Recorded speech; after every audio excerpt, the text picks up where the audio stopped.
turned out to actually be blessings in disguise, even though that may not have been their intention. The old saying, "What goes around comes around," applies to those situations. Also, sometimes you just need to thank God for unanswered prayers. My cast of angels watching over and guiding me includes family, friends, and business associates, as well as those heavenly spirits who've guided me and strengthened me in challenging times. Though I have yet to see one of them, I believe in the heavenly angels, because without them, I never could have survived all the near-death experiences and business calamities I've been through. Nor could I have enjoyed such a loving family and blessed life. I've written this book to share those blessings and to inspire and encourage you and all dreamers and disruptors to start, grow, and reap the rewards of your own enterprises.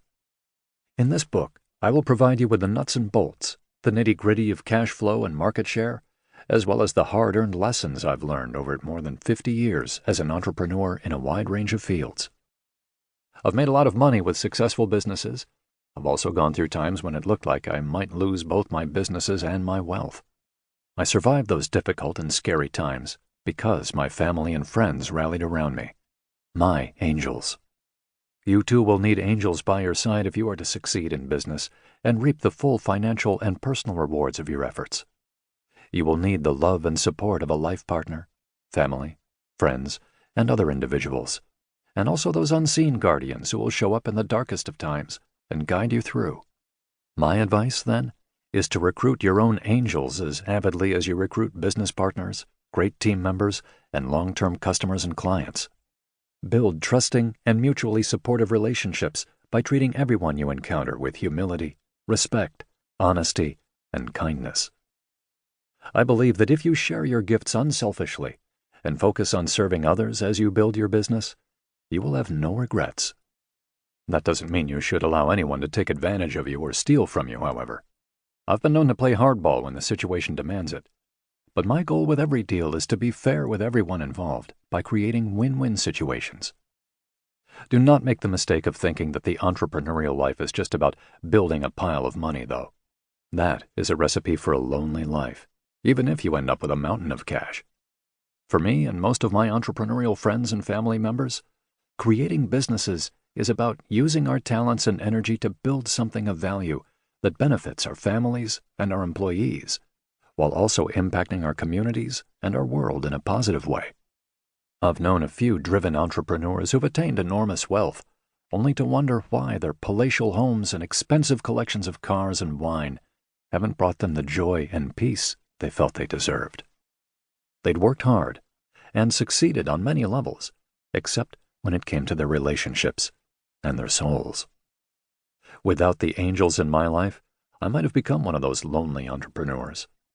Without my family and friends, their love, trust, and support, and their occasional challenges to my way of thinking, I would never have survived the obstacles that come with starting, growing, and running diverse companies. Use your gifts to serve a higher purpose. Most people will tell you that I'm a numbers guy. My biggest strength as an entrepreneur is a gift for compiling and interpreting financial data. My kids call me the human calculator, and they know my weaknesses. In 2005, my daughter convinced me to organize, arrange, and manage the seating plan for her wedding with 1,200 guests by putting it on a spreadsheet.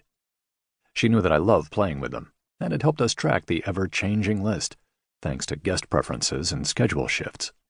I got even more experience at handling wedding arrangements for guests at another daughter's wedding.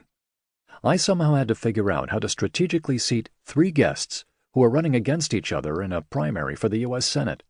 They didn't want to be anywhere near each other, so that was tricky to chart. Yet, I am not just about business transactions. I grew up in a small Canadian Mennonite farming community, surrounded by many uncles, aunts, cousins, and other close-knit families. Our rural outpost was focused on faith, family, and work.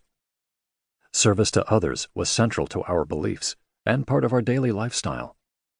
If someone's barn was damaged by a storm or a fire, the neighbors from miles around would come together for a barn raising, using their collective skills and efforts. No one had to ask or beg for help. This was just the way we lived.